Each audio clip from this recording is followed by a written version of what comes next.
Good morning દોસ્તો, welcome to આદર્શ online education. દોસ્તો, જે મિત્રો અત્યારે મને જોઈ રહ્યા છે બધાને ખ્યાલ છે કે આપણે સોલ્યુશન આપી રહ્યા છે અત્યારે તમને. તમે જે મોક ટેસ્ટ આપી છે એનું આપણે સોલ્યુશન, વિડીયો સોલ્યુશન આપી રહ્યા છે. બહુ બધા ક્વેશ્ચન અગાઉ હું ડિસ્કસ કરી ગયો અને એની આજુબાજુની પણ ભરપૂર ચર્ચાઓ કરી, ભરપૂર બને એટલું નોલેજ તમને આપવાનો પ્રયત્ન કર્યો છે.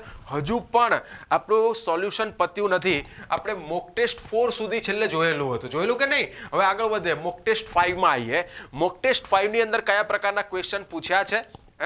જો તમારા હાઈકોર્ટ ડીવાયએસઓ ની અંદર તમે જોશો તો જીએસ ની અંદર એ લોકો બહુ ડેપ્થમાં જતા નથી. તમે એનું જીએસ જોયું હશે, પણ છતાંય હું બહુ બધી એક્સ્ટ્રા ઇન્ફોર્મેશન તમને આપી રહ્યો છું. આ બધું ભણવામાં ઘણો લાંબો સમય લાગે, પણ આ ઇન્ફોર્મેશન આપી રહ્યો છું એવું માની રહ્યો છું. તમે બધાએ ક્યાંક ને ક્યાંક વાંચેલું છે તો એ બાને ફટાફટ તમારું રિવિઝન થઈ જાય. અને રિવિઝન તમે એમને ખાલી આ વિડીયો સોલ્યુશન જોશો ને તોય તમને કેટલી બધી વાતો મગજમાં ક્લિયર થઈ જશે, કેટલું બધું રિવિઝન થઈ જશે, તમે જુઓ.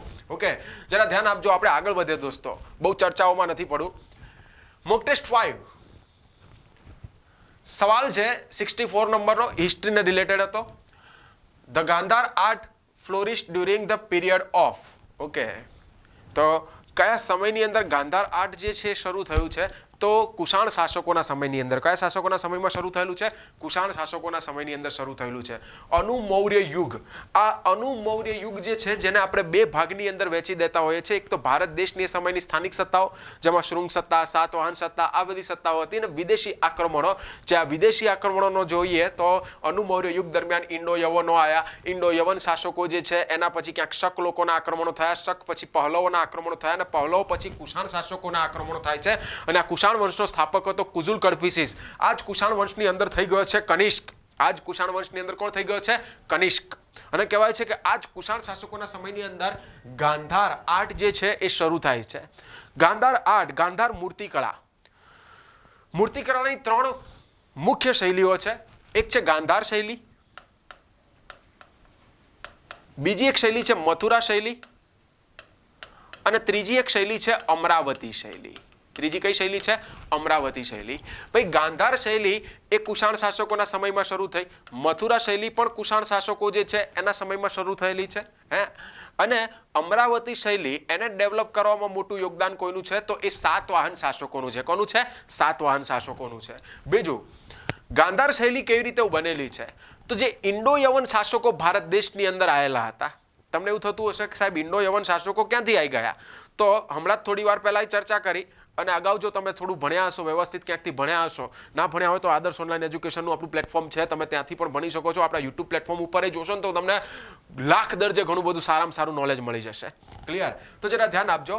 આ સિકંદર જ્યારે અહીંયાથી પાછો ગયો તો આ બધા પ્રદેશો સોંપતો ગયો એના સેનાપતિને, જેનું નામ હતું સેલ્યુકસ નિકેટર. આ સેલ્યુકસ એ જ છે કે જે ચંદ્રગુપ્ત મૌર્યની સામે હારેલો હતો, જ્યારે હાર્યો ત્યારે એને ઘણા બધા પ્રદેશો, કાબુલ, કંદાર, સિંધ, હેરાતા બધા જ આપી દેવા પડેલા. કોને?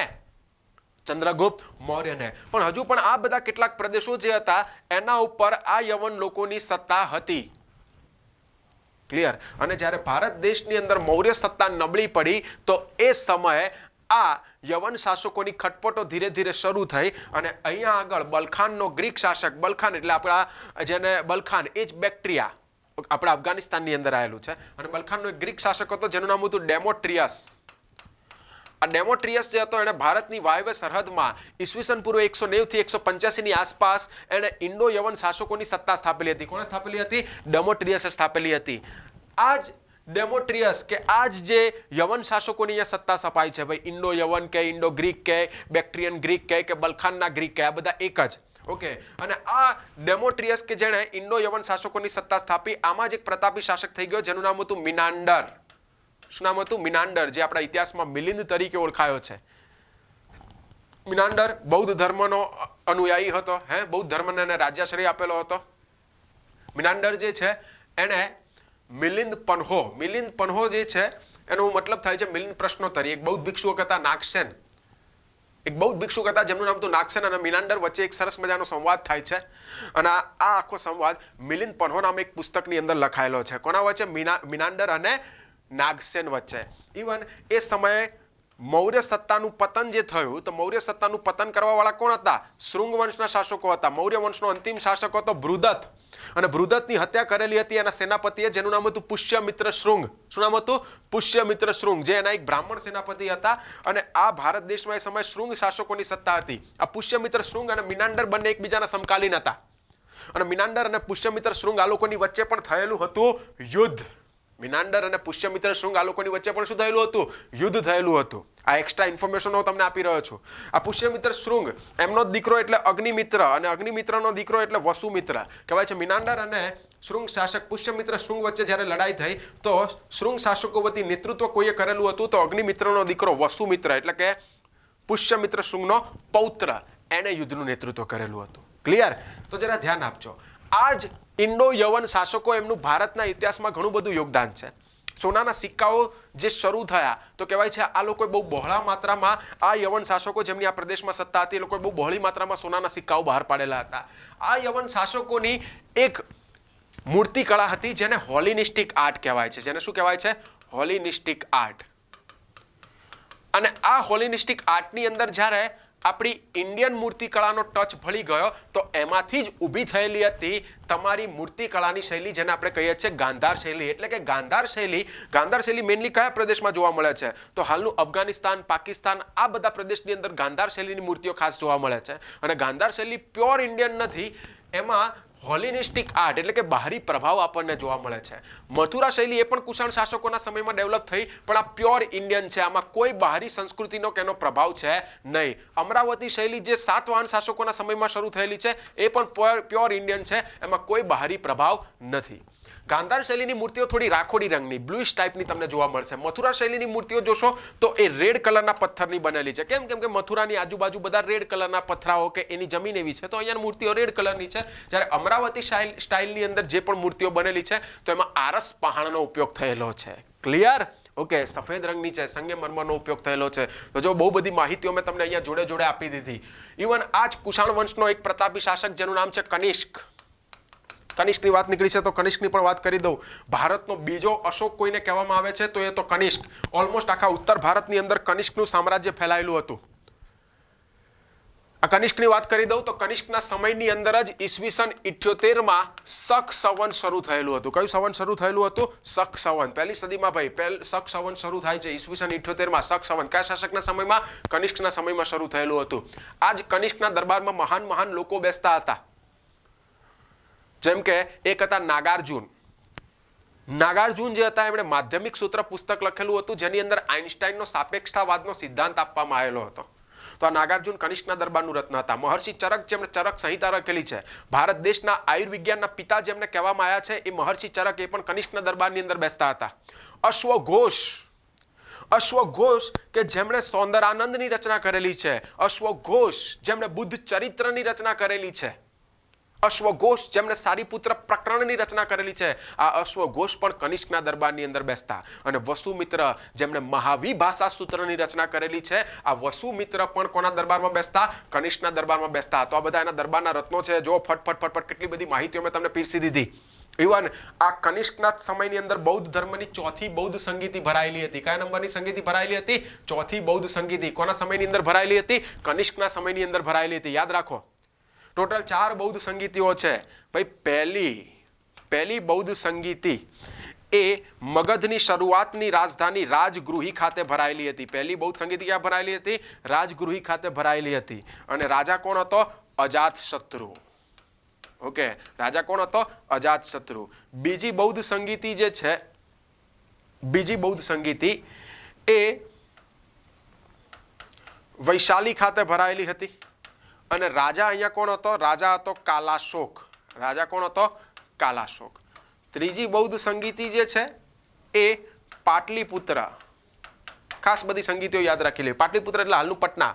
મગધની શરૂઆતની રાજધાની રાજગૃહી હતી અને ત્યારબાદ એની રાજધાની બનેલી હતી પાટલીપુત્ર. પાટલીપુત્ર એટલે કે પટના. મગધ એટલે શું? મગધ એટલે હાલનું બિહાર ને એ બધો પ્રદેશ જે છે એ મગધની અંદર આવતો, આ બધો પ્રદેશ. ક્લિયર? તો ત્રીજી બૌદ્ધ સંગીતિ પાટલીપુત્ર ખાતે ભરાયેલી હતી. અને રાજા કોણ હતો? અશોક. ઓકે, રાજા કોણ હતો? અશોક. અને ચોથી બૌદ્ધ સંગીતિ જે છે એ કાશ્મીરની અંદર, કાશ્મીર અને કાશ્મીરની અંદર કુંડલવન. કાશ્મીરમાં કુંડલવન ખાતે ચોથી બૌદ્ધ સંગીતિ ભરાયેલી હતી અને રાજા કોણ હતો અહીંયા? કનિષ્ક. આ જ બૌદ્ધ સંગીતિમાં બૌદ્ધ ધર્મના બે સ્પષ્ટ ભાગલા પડી જાય છે, હીનયાન અને મહાયાન. ક્લિયર? તો ચોથી બૌદ્ધ સંગીતિ પણ કુષાણ શાસક જે હતો કનિષ્ક એના સમયની અંદર ભરાયેલી હતી. જો કનિષ્કનો આખો ઓલમોસ્ટ ચલાવી દીધો એવું કહી શકું કે ઓલમોસ્ટ એની ઘણી બધી ઇન્ફોર્મેશનો મેં તમને જોડે જોડે આપી દીધી. ખાલી એક ક્વેશ્ચનની આજુબાજુ હું તમને કેટલું બધું સમજાઈ રહ્યો છું, ધ્યાન આપજો દોસ્તો.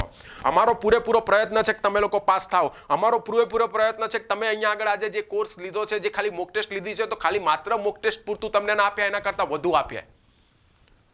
ઓકે, તમારી પર ફરજ છે કે અહીંયા ફેકલ્ટી આટલું સારામાં સારું ક્યાંક આપી રહ્યા છે તો ક્યાંક લોકો સુધી પહોંચાડો.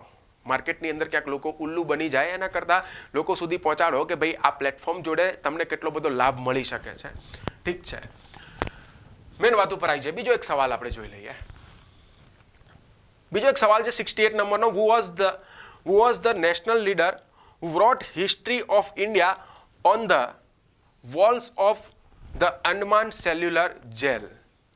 અંદમાન નિકોબારની જે સેલ્યુલર જેલ હતી એના દિવાલ ઉપર કયો એવો આપણો ક્રાંતિકારી છે, આપણા કયા એવા ક્રાંતિકારી છે જેણે આપણા ભારત દેશ એના રિવોલ્યુશન, એની આઝાદી કે આના વિશે ઘણું બધું લખ્યું છે, ઇન્ડિયાની હિસ્ટ્રી વિશે ઘણું બધું લખ્યું છે. તે કોણ હતા? વીર વિનાયક સાવરકર. આપણા વીર વિનાયક સાવરકર કે જેમને કાળા પાણીની સજા થયેલી હતી. વીર વિનાયક સાવરકર કે જેમણે એક પુસ્તક પણ લખેલું હતું 1857નો વિપ્લવ, ભારત દેશનો પ્રથમ સ્વાતંત્ર્ય સંગ્રામ. ક્લિયર? તો આ વીર વિનાયક સાવરકર. ક્લિયર? ઇવન અહીંયા આગળ બીજા બધા પણ જે છે અગત્યના એને યાદ રાખજો, જેમ કે જ્યોતિબા ફૂલે, જેમણે સત્યશોધક સમાજની સ્થાપના કરેલી હતી. શાની સ્થાપના કરેલી હતી? સત્યશોધક સમાજની સ્થાપના કરેલી હતી. જ્યોતિબા ફૂલે. જ્યોતિબા ફૂલેની બીજી વાત કરું તો જ્યોતિબા ફૂલે એમણે ખાસ કરીને મહિલાઓની સ્થિતિ સુધારવામાં એમનું બહુ મોટું યોગદાન છે. સ્ત્રી શિક્ષણને લઈને એમણે ખાસ ઝુંબેશ ચલાવેલી છે. એમના પત્ની હતા સાવિત્રીબાઈ ફૂલે. કહેવાય છે ભારત દેશના પ્રથમ શિક્ષિત કોઈ એવા મહિલા એ સમયે તો આપણા સાવિત્રીબાઈ ફૂલે. ઇવન આ સાવિત્રીબાઈ ફૂલે જે છે, સોરી આપણા જ્યોતિબાઈ ફૂલે જે છે, એમણે ઘણા બધા પુસ્તકો લખેલા છે. જેમ કે જ્યોતિબા ફૂલેનું એક પુસ્તક હતું ખેડૂતોના આંસુ, બ્રાહ્મણોનો કસબ,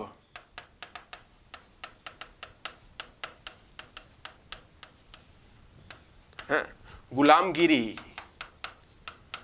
આ બધા કોના પુસ્તકો છે? જ્યોતિબા ફૂલેના. બી આર આંબેડકર, આ વ્યક્તિને ખાસ કરીને જવાના. સાહેબ ઇન્ફોર્મેશન ક્યાંથી મળશે?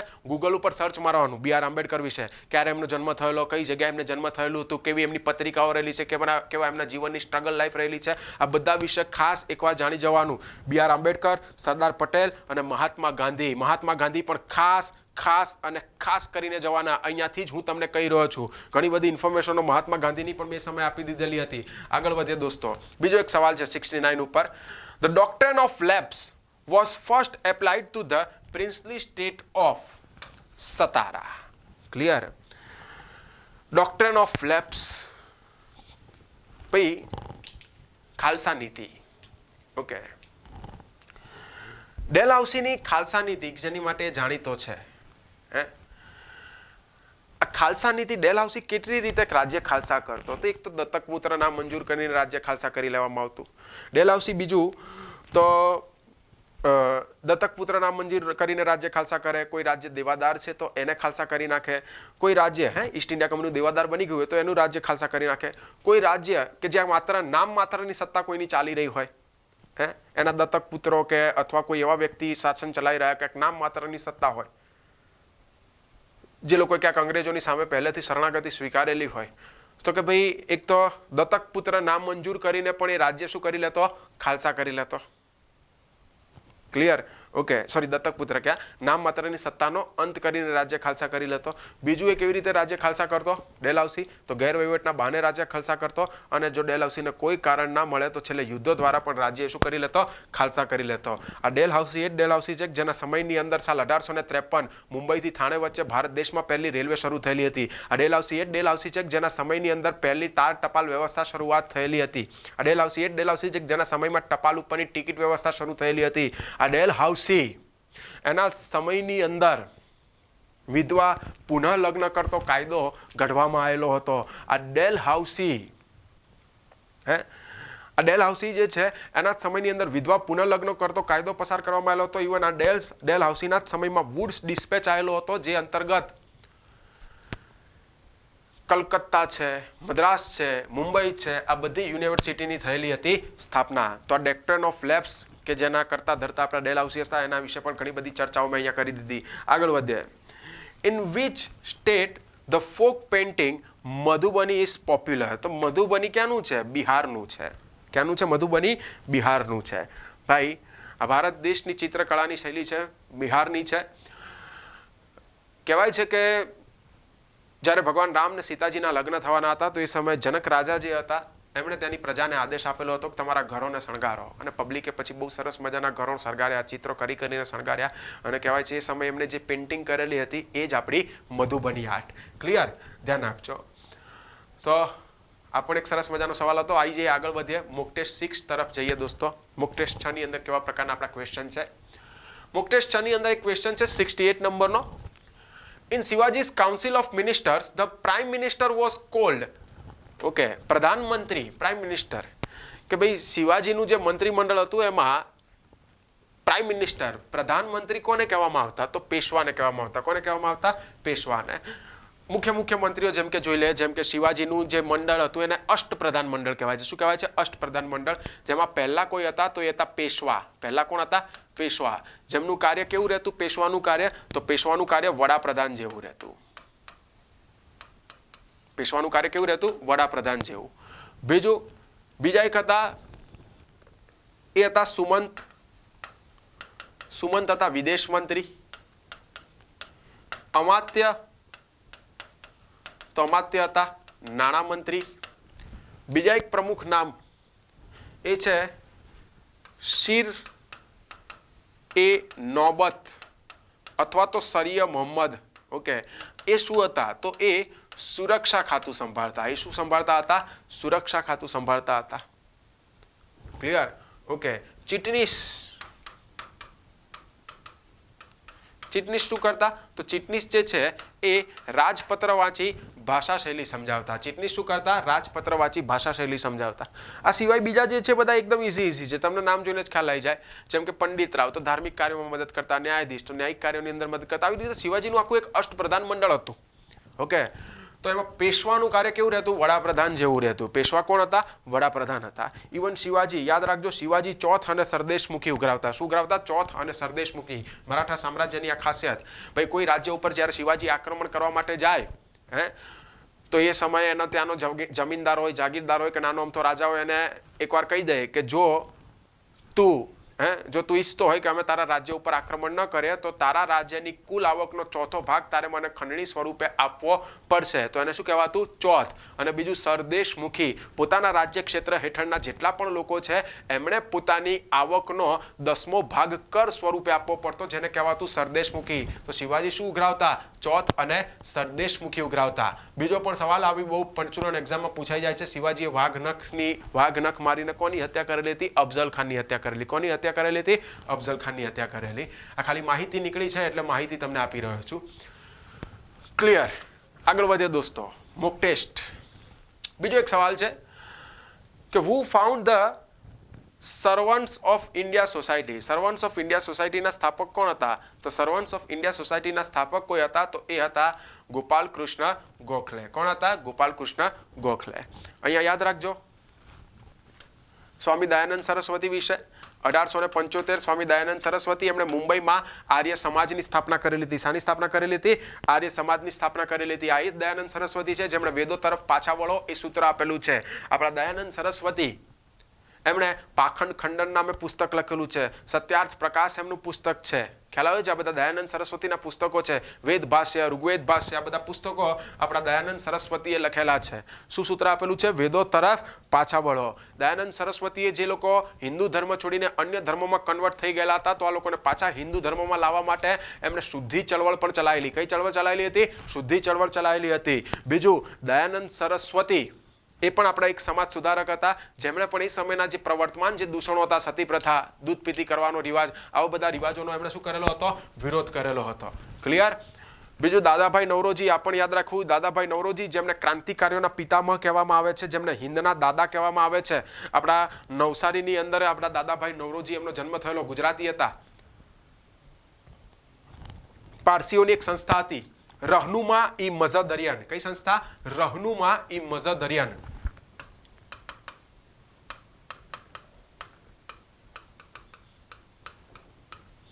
રહનુમા ઈ મઝદરિયન નામની સંસ્થા જે છે, પારસી સમાજમાં દૂષણો હતા. તો એ સમાજમાંથી દૂષણો દૂર કરવા માટે દાદાભાઈ નવરોજી ને એમના જેવા બહુ બધા શિક્ષિત છોકરાઓ ભેગા થયા અને આ લોકો એક સંસ્થા ઊભી કરી રહનુમા ઈ મઝદરિયન. અને એના અધ્યક્ષ પણ કોઈને બનાયા, તો કોને બનાવેલા? દાદાભાઈ નવરોજીને બનાવેલા હતા. આ રહનુમા ઈ મઝદરિયન નામની સંસ્થા, એનું એક મુખપત્રક પણ હતું જેનું નામ હતું રાસ્તે ગુફ્તાર. એનું મુખપત્રક, એનું નામ શું હતું? રાસ્તે ગુફ્તાર હતું. યાદ રાખજો. બીજું અહીંયા આગળ દાદાભાઈ નવરોજી કોંગ્રેસનું જે સ્થાપના થયેલી 1885, તમે બધા જ જાણો છો. કોંગ્રેસના પ્રથમ અધિવેશનના અધ્યક્ષ હતા વ્યોમેશચંદ્ર બેનર્જી. પહેલું અધિવેશન કોંગ્રેસનું ક્યાં ભરાયેલું હતું? તો પહેલું કોંગ્રેસનું અધિવેશન જે છે એ મુંબઈની ગોકુળદાસ તેજપાલ સંસ્કૃત પાઠશાળામાં ભરાયેલું હતું અને એના અધ્યક્ષ કોણ હતા? વ્યોમેશચંદ્ર બેનર્જી. આ કોંગ્રેસની સ્થાપના કોણે કરેલી હતી? A.O. હ્યુમ, એલન ઓક્ટેવિયમ હ્યુમ, એના દ્વારા કોંગ્રેસની સ્થાપના કરવામાં આવેલી હતી. અને એનું પ્રથમ અધિવેશન જે મુંબઈમાં ગોકુળદાસ તેજપાલ સંસ્કૃત પાઠશાળામાં ભરાયું, એના અધ્યક્ષ બનેલા હતા વ્યોમેશચંદ્ર બેનર્જી. કોંગ્રેસનું બીજું અધિવેશન કલકત્તા ખાતે ભરાય છે અને એના અધ્યક્ષ કોઈ બનેલા હતા? તો એ કોણ હતા? દાદાભાઈ નવરોજી. એટલે કોંગ્રેસનું સાલ 1886નું સેકન્ડ નંબરનું જે અધિવેશન છે એના અધ્યક્ષ કોણ હતા? દાદાભાઈ નવરોજી. ઇવન કોંગ્રેસનું સાલ 1906 ની અંદર પણ કલકત્તા ખાતે અધિવેશન ભરાયેલું હતું અને 1906 ના અધિવેશનના અધ્યક્ષ પણ દાદાભાઈ નવરોજી હતા. જે અધિવેશનની અંદર 1906 ના કલકત્તા અધિવેશનમાં દાદાભાઈ નવરોજીએ સ્વરાજ શબ્દ આપેલો હતો. કયો શબ્દ આપેલો હતો? સ્વરાજ શબ્દ આપેલો હતો. જો અઢળક ઇન્ફોર્મેશનો મળી રહી છે, અઢળક. તમારું કેટલું બધું રિવાઇઝ થઈ રહ્યું છે. ઓકે, આગળ વધીએ. બીજો એક સવાલ 77 નંબરનો મોક ટેસ્ટ 6 ની અંદર. English education was introduced in India by Lord Macaulay. મેં તમને વિલિયમ બેન્ટિંગ હમણાં જેની ઉપર થોડી ચર્ચાઓ કરેલી હતી ત્યારે મેં તમને કીધેલું કે એના સમયની અંદર મેકોલે કમિટીની ભલામણો આવેલી હતી. ઓકે, તો આ મેકોલે કમિટીની ભલામણોના આધારે જ ભારત દેશની અંદર પછી અંગ્રેજી માધ્યમની શાળાઓ ખુલવાની ચાલુ થાય છે. ક્લિયર? અંગ્રેજો જતા રહ્યા પણ અંગ્રેજી મૂકતા ગયા. લોકોને પોતાની માતૃભાષા જે છે એના કરતાં અંગ્રેજીને પ્રેમ વધુ રહ્યો છે.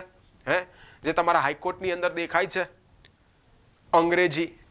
ઠીક છે, મેન વાત ઉપર આપણે આવી જઈએ. જો અંગ્રેજી એ ખાલી લેંગ્વેજ છે, એનાથી એ નક્કી નથી થતું કોઈ માણસ કેટલો સ્માર્ટ છે. અંગ્રેજીથી બહુ ડગાઈ નહીં જવાનું. ઓકે, અંગ્રેજી એ માત્ર લેંગ્વેજ છે. બીજો એક સવાલ છે 78 નંબરનો. Name of the important French possession in India. અંગ્રેજોની એક ફ્રેન્ચો જે છે એ લોકોની મહત્વની વેપારી કોઠી ક્યાં હતી ઇન્ડિયાની અંદર? તો પોંડિચેરીની અંદર. કઈ જગ્યાએ હતી? પોંડિચેરીની અંદર. બીજો એક સવાલ 79 નંબરનો. Who was the first Indian to become member of British parliament? તો દાદાભાઈ નવરોજી. હમણાં આપણે દાદાભાઈ નવરોજી વિશે ઘણી બધી ચર્ચા કરીને. ભારત દેશના, ઇવન ભારતના નહીં, ઓલ ઓવર એશિયાના પહેલા એવા વ્યક્તિ કે જેમણે બ્રિટનની પાર્લામેન્ટમાં સ્થાન મેળવેલું હોય તો એ કોણ હતા? દાદાભાઈ નવરોજી. કોણ હતા? દાદાભાઈ નવરોજી. ક્લિયર? ઇવન આ બહેરામજી મલબારી, આમણે પણ રહનુમા ઈ મઝદરિયન સંસ્થામાં કામ કરતા હતા. સ્ત્રીઓના એજ્યુકેશનને લઈને આમનું પણ એક બહુ જબરદસ્ત યોગદાન છે. કોનું? બહેરામજી મલબારીનું. Clear?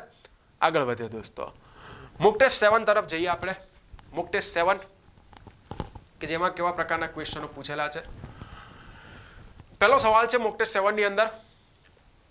Who said patriotism is religion and religion is love for India?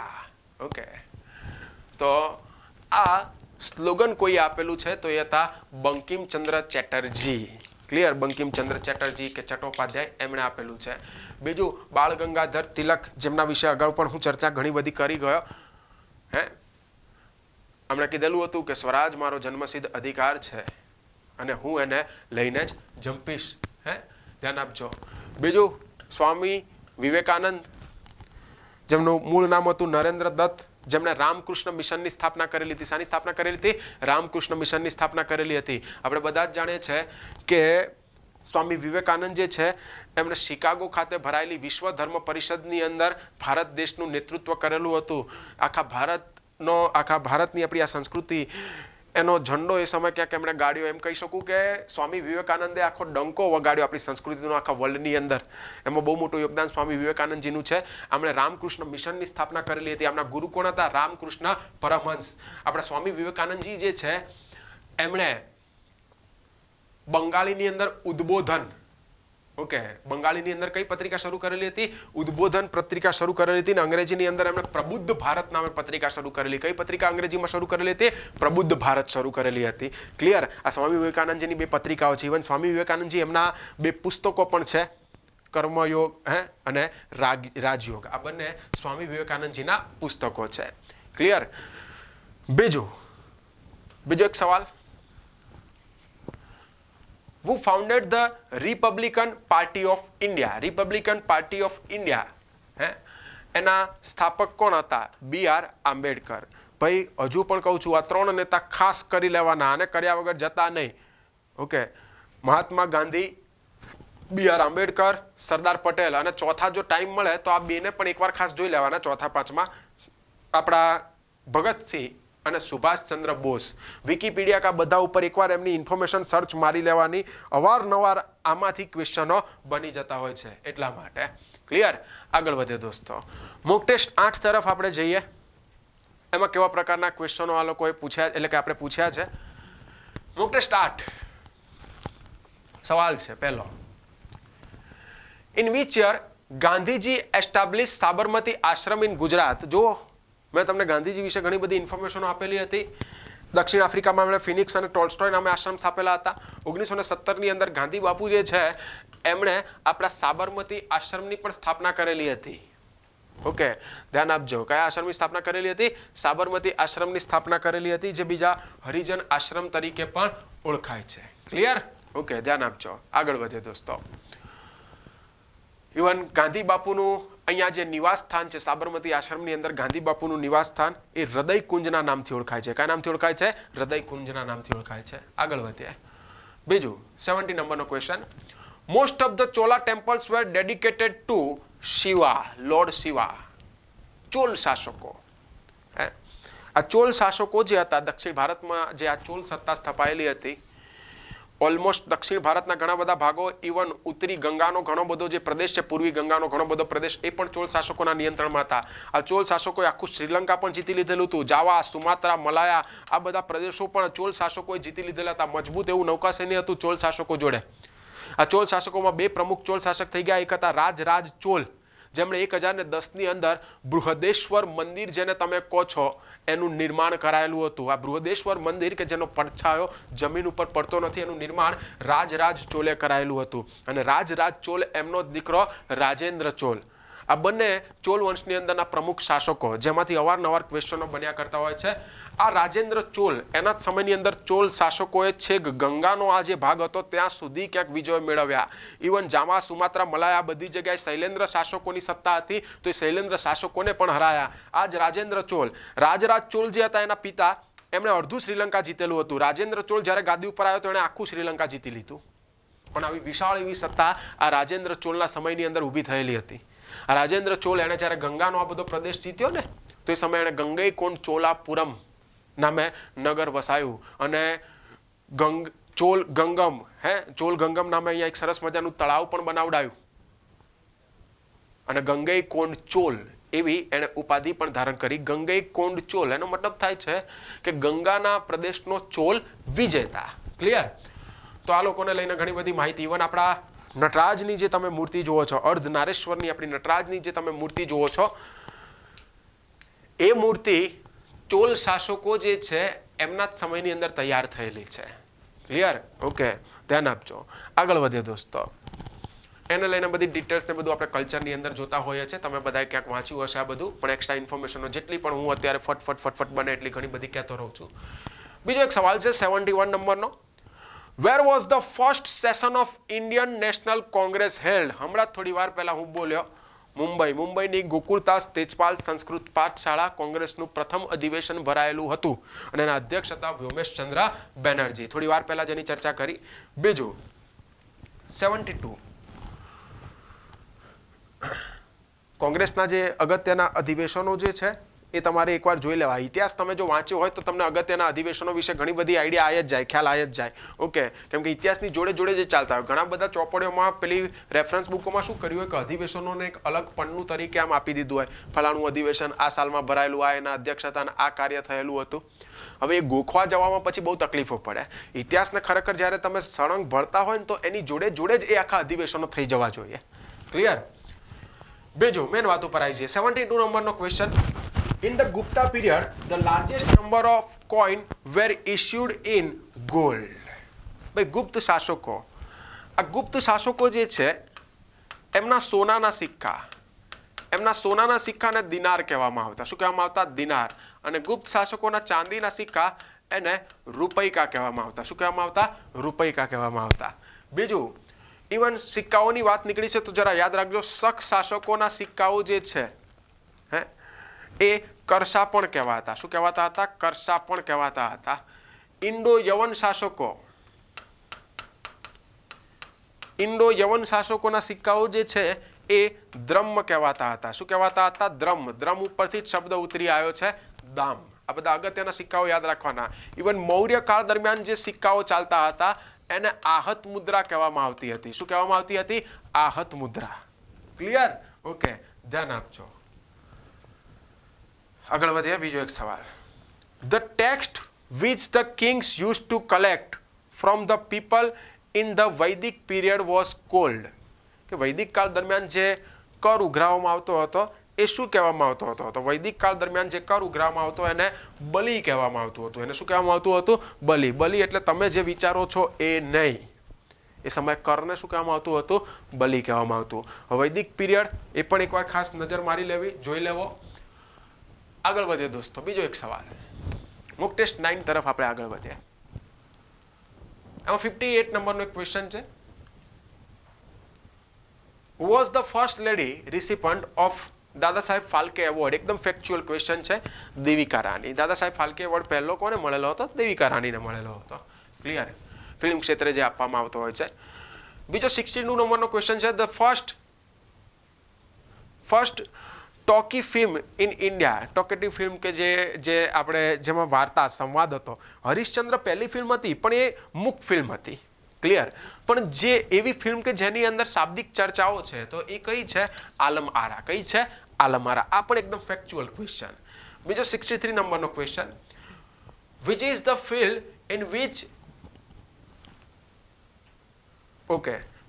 Film in which Ustad Bismillah Khan was distinguished himself? ભાઈ બિસ્મિલ્લા ખાન કઈ ફિલ્ડની અંદર બહુ ફેમસ છે? તો શહેનાઈ વાદનની અંદર. કયાની અંદર? શહેનાઈ વાદનની અંદર. ક્લિયર? એ પણ એકદમ ફેક્ચ્યુઅલ ક્વેશ્ચન. બીજો એક question. Who among the following wrote Sanskrit grammar? Sanskrit grammar કોણે લખેલું છે? તો સંસ્કૃત ગ્રામર પાણિનીએ લખેલું છે. કોણે લખેલું છે? પાણિનીએ લખેલું છે. બીજું આર્યભટ્ટ ભાઈ ગુપ્ત શાસક થઈ ગયા, જેમનું નામ હતું ચંદ્રગુપ્ત બીજા. ગુપ્ત વંશનો સ્થાપક હતો શ્રીગુપ્ત. શ્રીગુપ્ત પછી ઘટોત્કચ ગાદી ઉપર આવેલો. ઘટોત્કચનો દીકરો હતો ચંદ્રગુપ્ત પહેલો. ચંદ્રગુપ્ત પહેલાનો દીકરો હતો સમુદ્રગુપ્ત. સમુદ્રગુપ્તને બે દીકરા હતા. એક દીકરો હતો રામગુપ્ત ને બીજો દીકરો હતો ચંદ્રગુપ્ત બીજો. અને આ ચંદ્રગુપ્ત બીજો એને શક શાસકોને હરાયેલા અને શક શાસકોને હરાઈને એને શાકાહારી, વિક્રમાદિત્ય આવી બધી ઉપાધિઓ ધારણ કરેલી હતી. કોણે? ચંદ્રગુપ્ત બીજાએ. આ ચંદ્રગુપ્ત બીજાના જ સમયની અંદર ચીની યાત્રી જેનું નામ હતું ફાહિયાન. ઓકે, આ ચીની યાત્રી ફાહિયાને ચંદ્રગુપ્ત બીજાના સમયની અંદર ભારત દેશની મુલાકાત લીધેલી હતી અને ફાહિયાને ફો કો કી નામે પુસ્તક લખેલું છે. કયું પુસ્તક લખેલું છે? ફો કો કી નામે પુસ્તક લખેલું છે. આ ચંદ્રગુપ્ત બીજો જે હતો એના દરબારમાં બહુ બધા મહાન લોકો બેસતા હતા. ચંદ્રગુપ્ત બીજાના દરબારની અંદર બેસતા હતા મહાકવિ કાલિદાસ, જેમણે અભિજ્ઞાન શાકુંતલમ, કુમાર સંભવમ, મેઘદૂતમ, ઋતુસંહારમ, વિક્રમો વર્ષિયમ, રઘુવંશમ આ બધી રચના કરેલી છે. ઇવન આ ચંદ્રગુપ્ત બીજો એના દરબારના એક બીજા મહાન વ્યક્તિ હતા વિશાખ દત્ત. કોણ હતા? વિશાખ દત્ત. સંજય દત્ત નહીં. અને આ વિશાખ દત્ત જે હતા એમણે શાની રચના કરેલી છે? તો આ વિશાખ દત્ત જે છે એમણે દેવી ચંદ્રગુપ્તમ નામે નાટક લખેલું છે. આ વિશાખ દત્ત એમણે મુદ્રા રાક્ષસની રચના કરેલી છે. તો આ વિશાખ દત્ત પણ કોના દરબારમાં બેસતા? ચંદ્રગુપ્ત બીજો. ઇવન એમના જ સમકાલીન રહેલા હતા ક્યાંક આપણા આર્યભટ્ટ કે જેમણે અંકગણિત, બીજગણિત, પાઈના સિદ્ધાંતો એને લઈને અઢળક શોધો કરેલી છે. ઇવન શૂન્યની શોધનો શ્રેય પણ કોને જાય છે? આર્યભટ્ટને જાય છે. આર્યભટ્ટે પુસ્તક લખેલું હતું આર્યભટ્ટિયમ, જેની અંદર એમણે સૂર્ય સિદ્ધાંત આપેલો છે, જેમાં એમણે વર્ષો પહેલા એવું કીધેલું હતું કે પૃથ્વી સૂર્યની ચારે દિશામાં ફરે છે. ઇન શોર્ટ, પૃથ્વી સૂર્યની આજુબાજુ ગોળ ફરે છે, એવું કહેવા વાળા વ્યક્તિ કોણ હતા? આર્યભટ્ટ. એ પણ કોના દરબારમાં બેસતા? ચંદ્રગુપ્ત બીજો. ઇવન ચંદ્રગુપ્ત બીજાના દરબારના મહાન લોકો, એની અંદર એક નામ કોઈનું આવે તો એ છે બ્રહ્મગુપ્ત, જેમણે બ્રહ્મકૂટનો સિદ્ધાંત આપેલો હતો.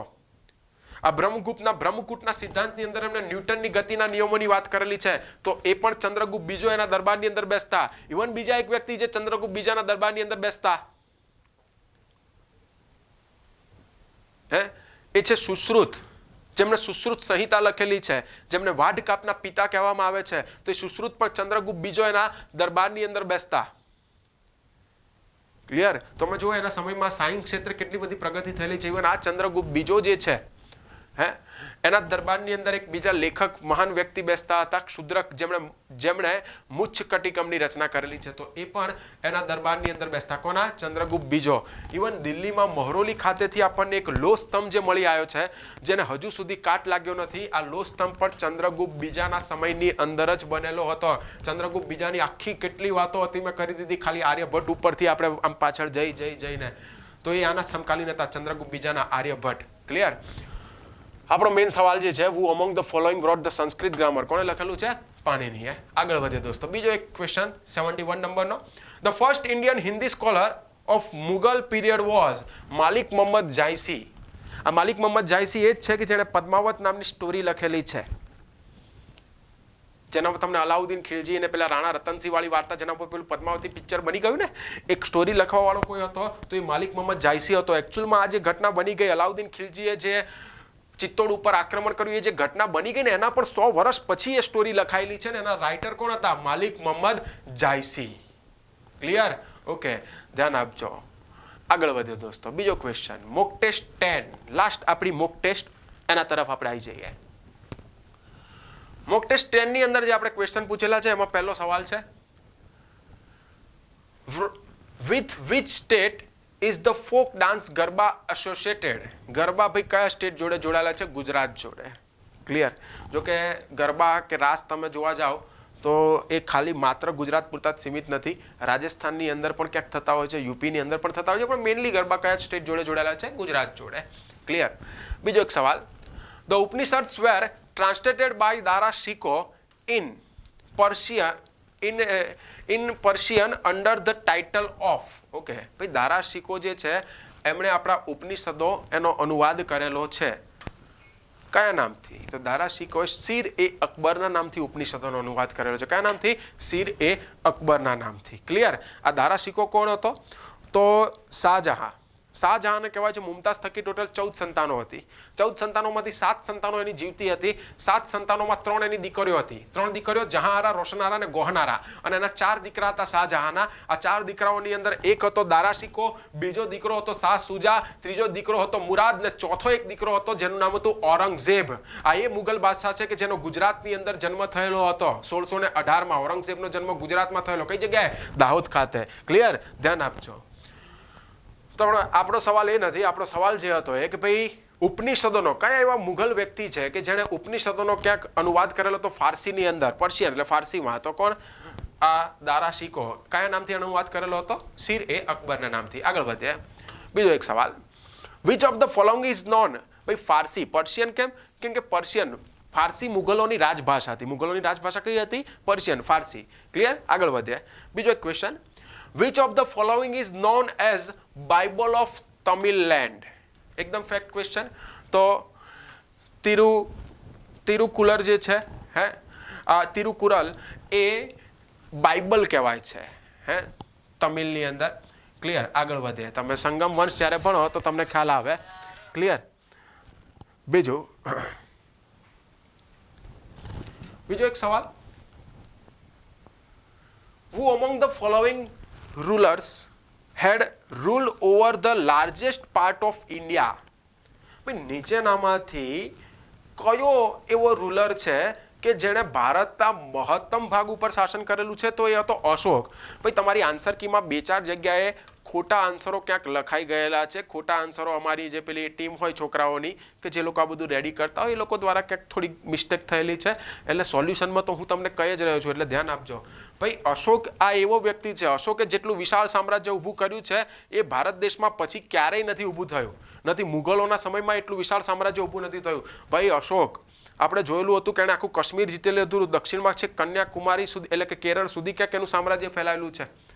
પૂર્વના પણ પ્રદેશોના નિયંત્રણમાં, નેપાળ આખું એના નિયંત્રણની અંદર, આ કાબુલ, કંદાર, સિંધ, હેરાત આ બધા પ્રદેશો તો એના દાદા જીતી જ ચૂકેલા હતા. આટલું વિશાળ સામ્રાજ્ય જે અશોકે ઊભું કરેલું છે પછી ક્યારેય ઊભું થઈ શક્યું નથી. ક્લિયર? તો આ સવાલ તમારો 70 નંબરનો. આગળ વધે બીજો એક સવાલ 71 નંબરનો. Which of the following temples has acquired the name of the black pagoda? ભાઈ બ્લેક પેંગોડા તરીકે કયું મંદિર ઓળખાય છે? તો બ્લેક પેંગોડા તરીકે સન ટેમ્પલ, કોણાર્કનું જે સૂર્ય મંદિર છે ઓડિશાની અંદર જે આવેલું છે એ બ્લેક પેંગોડા તરીકે ઓળખાય છે. જો આપણા ગુજરાતની અંદર પણ સૂર્ય મંદિર છે જે મોઢેરા ખાતે આવેલું છે, જેને ભીમદેવ સોલંકી દ્વારા બનાવવામાં આવેલું હતું. આ ભીમદેવ સોલંકી જે ભીમ બાણાવાળી તરીકે ઓળખાય છે. ગુજરાતમાં સોલંકી વંશની સત્તા ને એમાં જે ભીમદેવ સોલંકી છે, આ ભીમદેવ સોલંકી પહેલો એ ભીમ બાણાવાળી તરીકે ઓળખાય છે. એના સમયમાં ગુજરાતમાં સૂર્ય મંદિર મોઢેરા ખાતે બનેલું હતું. ઇવન આ ભીમદેવ સોલંકીના સમયમાં સાલ 1026 મોહમ્મદ ગઝનવીનું ગુજરાત ઉપર આક્રમણ થયેલું હતું. સોમનાથને ઉપર એણે લૂંટફાટો મચાવેલી હતી અને સોમનાથ લૂંટેલું હતું. ક્લિયર? એની પણ આખી ઘટના છે કે મોહમ્મદ ગઝનવી કેવી રીતે મોહમ્મદ ગઝનવી આવે છે અને કેવી કેવી ઘટનાઓ બને છે. જોવું હોય તો સોલંકી વંશનો આખો એક વિડીયો યુટ્યુબ ઉપર મૂકેલો છે, જોઈ શકો છો. ક્લિયર? તો ભાઈ મોઢેરાનું સૂર્ય મંદિર ભીમદેવ સોલંકીના સમયમાં બનેલું છે. ઓકે, પણ આ અહીંયા આગળ બ્લેક પેંગોડા તરીકે કયું સન ટેમ્પલ ઓળખાય છે? તો બ્લેક પેંગોડાના નામથી કયું મંદિર ઓળખાય છે? તો આપણું સન ટેમ્પલ. કયું સન ટેમ્પલ? તો કોણાર્કનું સૂર્ય મંદિર. ક્લિયર? આગળ વધીએ. બીજું ઓડિશાની અંદર જે આવેલું છે એ મેન વાત ઉપર આવી છે. બીજો એક સવાલ 72 નંબરનો. Who among the following was contemporary of અશ્વઘોષ? અશ્વઘોષની રચના કોણે કરેલી હતી? તો અશ્વઘોષ જે છે એની રચના કરવા વાળા કોઈ હતા? મેરા સવાલ શું છે? ઓકે ભાઈ, અશ્વઘોષ કોના સમકાલીન હતા? ઓકે, તો અશ્વઘોષ મેં તમને કનિષ્કના દરબારના રત્નો કીધેલા હતા. ચરક, મહર્ષિ ચરક, જેમણે ચરક સંહિતા લખેલી છે, કનિષ્કના દરબારમાં બેઠા અશ્વઘોષ કે જેમણે સૌંદર્ય રંધની રચના કરેલી છે, જેમણે સારીપુત્ર પ્રકરણની રચના કરેલી છે, અને આ જ અશ્વઘોષે બુદ્ધ ચરિત્રની રચના કરેલી છે. તો એ કોના દરબારમાં બેસતા હતા? કોના સમકાલીન હતા? તો એ કનિષ્કના દરબારના સમકાલીન હતા. ક્લિયર? આ તમારો ક્વેશ્ચન. આગળ વધે બીજો એક સવાલ 73 નંબરનો. In which town is the mausoleum of Sher Shah located? Okay ભાઈ, શેરશાહનો મકબરો તમને એને કહી શકે તો પણ તમારો આન્સર સેમ જ બનશે. ટોમ્બ જેને કહેવાય. ઓકે, તો કઈ જગ્યાએ શેરશાહ? તો મેં તમને કીધેલું સાસારામ ખાતે આવેલું છે. શેરશાહની જ્યારે ચર્ચા કરી થોડા સમય પહેલા મોક ટેસ્ટમાં, ત્યારે પણ મેં એની વાત કરેલી હતી. તો આનો આન્સર શું આવશે? સાસારામ. ક્લિયર? બીજો 80 નંબરનો ક્વેશ્ચન છે. ફતેપુર સિકરી. ભાઈ ફતેપુર સિકરી નગર વસાવાળો કોઈ હતો? તો એ હતો અકબર. ઇવન ફતેપુર સિકરીમાં એણે બુલંદ દરવાજાનું પણ નિર્માણ કરાયેલું છે. આ ફતેપુર સિકરી ખાતે એણે રાણી જોધાબાઈનો મહેલ બનાવડાયેલો હતો. અકબર જે હતો એણે અહીંયા ફતેપુર સિકરી ત્યાં આગળ જોવા જઈએ તો એના એક સંત જેમાં એ બહુ આસ્થા ધરાવતો શેખ સલીમ ચિશ્તી, તો એમની દરગાહ પણ એના સમયમાં બનેલી હતી.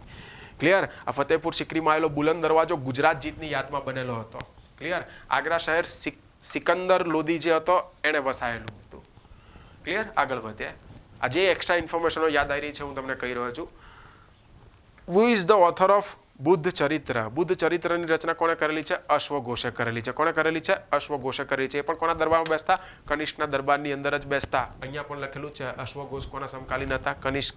એનો એ જ સવાલ અહીંયા આગળ અશ્વઘોષનો છે. એક બીજો. તો આ જેટલા પણ સવાલો હતા હિસ્ટ્રી કે કલ્ચરને રિલેટ કરતા, આ બધા જ સવાલો એનું સોલ્યુશન આવી ગયું દોસ્તો. અને એક્સ્ટ્રા બહુ બધી ઇન્ફોર્મેશનો જોડે મેં તમને આપી દીધી. આઈ હોપ કે તમને ગમ્યું હશે. કેટલું એક્સ્ટ્રા ઇન્ફોર્મેશનો મેં અહીંયા આગળ તમને આપી છે. તો બને તો આપણી એપ્લિકેશનમાં એક સારામાં સારું રેટિંગ આપજો. બીજું તો બને ત્યાં સુધી આપણી એપ્લિકેશનને ક્યાંક શેર કરો. સારામાં સારા કોર્સ આપણા એપ્લિકેશનમાં બધા જ તમારી સ્પર્ધાત્મક પરીક્ષાઓ જે છે જીપીએસસી ક્લાસ 1, 2 હોય કે તમારી ડીવાયએસઓ, એસટીઆઈ, પીઆઈ, આ બધી જ એક્ઝામના સારામાં સારા કોર્સ આપણા એપ્લિકેશનમાં મૂકેલા છે. હું એમ કહી શકું કે જે આપણા કોર્સની અંદર જેટલી બાબતો મૂકેલી છે ને એ લોકો એટલું તૈયાર કરીને જાય ને એટલે કોઈ પણ એક્ઝામ એની માટે પાસ કરવી એ ચપટીનો ખેલ બની જાય છે. એટલું સરસ મજાના કોર્સ ડિઝાઇન કરીને મૂકેલા છે. ખાલી એનું કન્ટેન્ટ તમારે ધ્યાનમાં લેવાનું છે. જો એ તમને આવડી ગયું એટલે વાર્તા પૂરી. આપણો ક્લાસ 1, 2 નો જે કોર્સ છે જેમાં હિસ્ટ્રી છે, મારું યાદ છે હવે આપણા કોર્સના તમારી જોડે આખા વિડીયો પડેલા હશે, ક્યારે તમારે જોવું હોય તો જોઈ લેજો. ક્લાસ 1, 2 નો આપણો કોર્સ અને એની અંદર જે આપણે હિસ્ટ્રી પૂછેલું છે, તમારી જે ગઈ વખતે ક્લાસ 1, 2 ની જે એક્ઝામ લેવાઈ ગઈ એમાં 95% હિસ્ટ્રીના ક્વેશ્ચન એમાંથી. હું એવું નથી કહેતો કે અમે કહીએ એ જ આવે છે, પણ ઓલમોસ્ટ તમને 95% એટલે ઇટ્સ બિગ રેશિયો. 70% પૂછાતું હોય તો પણ એ બિગ રેશિયો જ કહેવાય, પણ આ 90% પ્લસ ક્યાંક તમારે પૂછાયું છે. તો તમે વિચાર કરી શકો કે તમને આ કોર્સ કેટલા બધા કામમાં લાગે. ને એટલા મારા સબ્જેક્ટની વાત નથી, દરેક ફેકલ્ટીના સબ્જેક્ટની વાત છે. તમારી જોડે વિડીયો છે, વિડીયો સાથે તમે અહીંયા આગળ જોઈ શકો કે હા આ બધા ક્વેશ્ચનો તો હમણાં પૂછાઈ ગયા અને આ બધા રેકોર્ડ જે થયા છે પહેલા થયેલા છે, જે એક્ઝામ લેવાયેલી એની પહેલા રેકોર્ડ થયેલા હતા. ખ્યાલ આવે છે? રિસન્ટલી જે પણ અમુક સબ્જેક્ટ જેમાં અપડેટેડ વિડીયો મૂકવાના હોય તો એ પણ બધા રિસન્ટલી મુકાતા રહેતા હોય. ભાઈ આમાં હવે અત્યારે નવા આ પરિવર્તનો આવ્યા છે, કોન્સ્ટિટ્યુશનમાં નવા પરિવર્તન આવ્યા છે, તો સાહેબ કરંટ અફેર્સમાં ફટ દઈને એને મૂકી જ દે. ખ્યાલ આવે છે? કરંટ જોડે રિલેટ કરાતા વિડીયો તો કરંટ અફેર્સ તમે જુઓ તો આપણા ફેકલ્ટીઓ જે કરંટ આપ્યું છે ઓલમોસ્ટ એમાંથી ઘણું બધું કરંટ અફેર્સ પૂછાઈ જાય, એકદમ ફિલ્ટર કરીને તમને આપે, તમારી મહેનત અડધી કરી નાખે. જે પણ મિત્રો અત્યારે આપણો કોર્સ લઈને બેઠા છે ક્લાસ 1, 2 નો, એટલા બિંદાસ થઈ ગયા છે જે લોકો આખો કોર્સ પતાવી દીધો એમને કે સાહેબ અંદરથી કોન્ફિડન્સ આવી ગયો છે કે અમે પાસ થઈ જઈશું, ને થાય છે બધા વિદ્યાર્થીઓ. ક્લિયર? તો સારામાં સારા આપણા એ કોર્સ છે, આ મોક ટેસ્ટની અંદર આ સોલ્યુશન છે. એના પછી જો તમને એ ગમે તો તમે એ બાજુ જઈ શકો છો. ક્લાસ 1, 2 માં જાઓ, ક્લાસ 3 માં જાઓ, જે બાજુ તમારે જવું હોય એ બાજુ જઈ શકો છો. ક્લિયર? મળતા રહીશું દોસ્તો. કંઈક નવું એવું લાગશે તો કદાચ હું એક નવો વિડીયો પણ બનાવી શકું. એનું કોઈ પ્રોમિસ નથી, પણ કદાચ મને કોઈક એવા અમુક ક્વેશ્ચન લાગ્યા ડિસ્કસ કરવા જેવો તો હું કરી શકું છું. ઓલ ધ બેસ્ટ તમને બધાને તમારી હાઈકોર્ટની ડીવાયએસઓની એક્ઝામ માટે. અને આપણો હાઈકોર્ટનો એક કોર્સ બીજો મેન્સનો આવવાનો જ છે. ટૂંક સમયની અંદર મેન્સનો કોર્સ પણ આવશે. અને મેન્સ તમને ખબર છે હાઈકોર્ટની ડીવાયએસઓની મેન્સનું આખું સ્ટ્રક્ચર જ અલગ છે, જેમાં મેથ્સ, રિઝનિંગ જેવા સબ્જેક્ટ ઉપર તો બહુ ભાર આપવાનો છે. ક્લિયર? તમે ક્યાંક એ અક્ષર સોની સાહેબનો આપણો વિડીયો યુટ્યુબ ઉપર છે, તમે આની અંદર પણ સોલ્યુશન સાહેબનું જોયું હશે. તમે એમાં પણ અમારી જોડે જોડાઈ શકો છો. મેન્સનો કોર્સ ઓનલાઈન પણ આવશે. ક્લિયર? ઓકે. અને ઓફલાઈન પણ આવી શકે છે. તો આ પ્લેટફોર્મ જોડે આઈ હોપ કે તમને ગમ્યું હશે અને આશા રાખું છું કે તમે બધા જોડાયેલા રહેશો. મળતા રહીશું દોસ્તો. ઓકે.